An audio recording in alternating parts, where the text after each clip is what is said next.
আসসালামু আলাইকুম। কি অবস্থা সবার, কেমন আছেন? আশা করি সবাই ভালো আছেন। আলহামদুলিল্লাহ আমিও ভালো আছি। তো এখানে একদম টাটকা ফ্রেশ শাক নিয়েছি। শাকটাকে খুব ভালো করে বেছে নিব। বেছে চিংড়ি মাছ দিয়ে একটু ঝোল রান্না করব। কলমি শাকটা কিন্তু একটু ঝোল ঝোল রান্না করলেও মজার হয়, আবার কেটে কুচি কুচি করে ভাজি করলেও মজার হয়। তো ঝোলটাই আমার কাছে বেশি ভালো লাগে।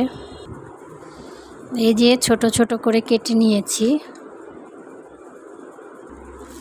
এখানে দুই রকমের মাছ আছে, এই যে চিংড়ি মাছ আর পাবদা মাছ।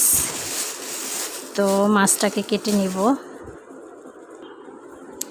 দেখেন কত বড় বড় পাবদা। এই পাবদা মাছগুলো কিন্তু টমেটো দিয়ে ভুনা করলে অনেক মজার হয়, অনেক স্বাদ হয়। তো আমি পাবদা মাছটাকে কাটবো। সবচেয়ে সহজ হচ্ছে পাবদা মাছ কাটা, জানেন, আমার কাছে তাই মনে হয় যে এর চেয়ে সহজ শুধু এই যে কাঁটাটা ফেলে দিলেই হয়ে যায়, তাই না? পাবদা মাছ কাটা সবচেয়ে সহজ। এই যে বিল্লি রানী খাচ্ছে, আপনাদেরকে একটু দেখাই। এই যে দেখেন, ওই যে সে খাচ্ছে, দেখছেন? আমি মাছ কাটি, মুরগি কাটি, এভাবে পাশে বসে বসে খাবে। সত্যি কথা, বিড়াল যে এত মায়ার একটা প্রাণী কি আর বলবো, জানেন? একটা সময় বিড়াল আমিও পছন্দ করতাম না, কিন্তু এই বিড়ালটা আমার বাসায় আসার পর থেকে আমার ছেলে মেয়ে বাসার সবাই যে এত বিড়ালের ভক্ত হয়ে গেছে কি আর বলবো। ওর চারটা বাচ্চা দুধ খায়, যার কারণে ওর খাওয়াটা একদম অতিরিক্ত বেশি হয়ে গেছে, ইদানিং বেশি লাগতেছে। আমি চেষ্টা করি ওকে খাওয়াবারটা মানে পরিপূর্ণভাবে দেওয়ার আর কি। চারটা বাচ্চাও বড় হয়ে গেছে। প্রত্যেকটা মাছের পেটে ডিম, এই যে দেখেন একদম ডিম ভরা, দেখছেন?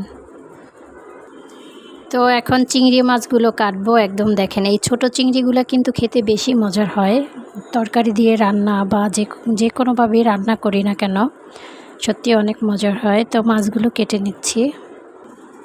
তো এই তো কাটাকাটি শেষ, চলে যাব রান্নাঘরে। তো চলেন রান্নাঘরে যাই। কি রান্না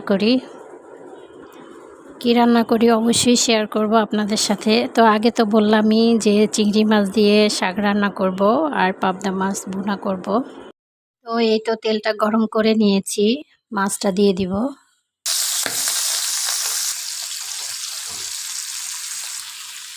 তো এই তো এখানে টমেটো পেঁয়াজ মশলাটাকে কিন্তু খুব ভালো করে কষিয়ে নিয়েছি, এখন মাছটা দিয়ে দিব।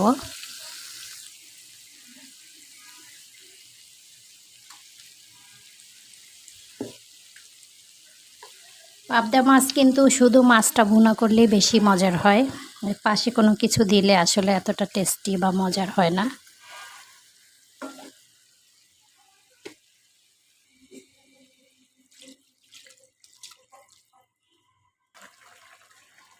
এখানে মাছের ডিমটা দিয়ে দিব এক পাশে।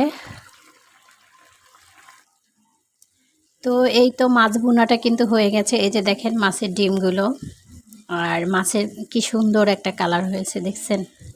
তো এখন শাকটা রান্না করব। এখানে চিংড়ি মাছ পেঁয়াজ দিয়ে মশলাটাকে কাঁচামরিচ দিয়ে খুব ভালো করে কষিয়ে নিয়েছি। দিয়ে দিব আলু, একটু আলু কেটে দিয়ে দিলাম শাকের মধ্যে। আলুটা দিয়ে একটু ভালো করে কষিয়ে নিব।